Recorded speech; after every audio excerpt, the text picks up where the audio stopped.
takip silim. The word takip silim is a combination of takip and silim. It means near dark and the time after sunset. Halimbawa, mula umaga hanggang takip silim ay mulat ang mata ni Edna dahil hinihintay niyang umuwi ang kanyang asawa. Marikit, it means beautiful and pretty. Marikit is a feminine name of Filipino origin that means beautiful and pretty, making it an excellent option for your perfect little girl. Halimbawa, ang binibining iyon ay marikit. Busilak, it means immaculate or perfectly clean. Halimbawa, may busilak na kalooban si Maria. Abubot is small miscellaneous items. Ang abubot sa kahon ay mga lumang litrato ng aking mga ninuno. Talumpati, a speech or oration. An example sentence is, ang itinanghal na bagong Pangulo ay nagbigay ng mahusay na talumpati para sa buong bansa. Kagilagilalas, astonishing or remarkable. An example sentence is, ang ganda ng tanawin sa tuktok ng bundok ay kagilagilalas. Antipara, devices consisting of glass or hard plastic lenses mounted in a frame that holds them in front of person's eyes. Example sentence, dapat bumili ka na ng antipara dahil malabo na ang mga mata mo. Durungan, an opening in the wall or roof of a building or vehicle that is fitted with glass or other transparent material in a frame to admit light or air and allow people to see out. Example sentence, binuksan niya ang durungan ng kanyang bahay para makapasok ang hangin. Panglaw, a cold breeze. Example sentence, habang ako ay naglalakbay sa kabundukan, bigla kong naramdaman ang panglaw ng hangin. Panghiso, also called toothbrush, is an oral hygiene tool used to clean the teeth, gums, and tongue. Example sentence, ang ating panghiso ay kailangang palitan tuwing ika-3 hanggang ika-4 na buwan. Baro, also called clothes.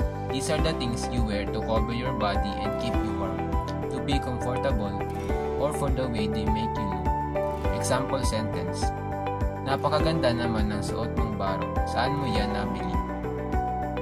Paineta, also known as comb, is a flat piece of plastic or metal with a row of thin teeth that is used for making hair knit.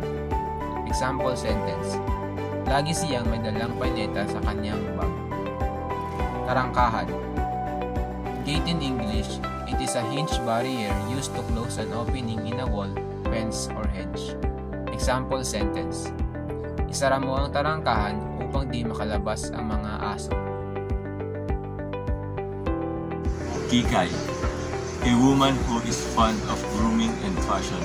Example sentence, siya ay isang kikay na mahilig sa makeup at mga damit. Lagablab, definition, a strong and intense flame or fire.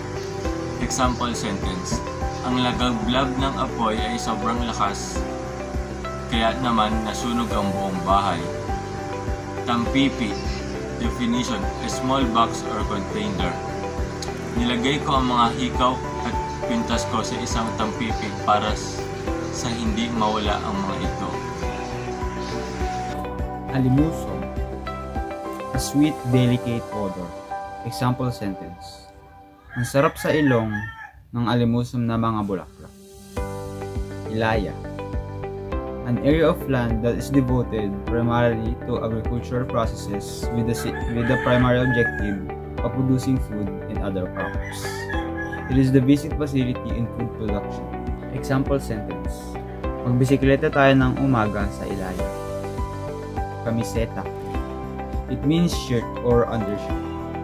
Example sentence, napakaputi naman ng iyong kamiseta. Tuyo, an occasion when the sun looks like it is completely or partially covered with a dark circle because the moon is between the sun and earth. Example sentence, tara, abangan natin ang duyo bukas.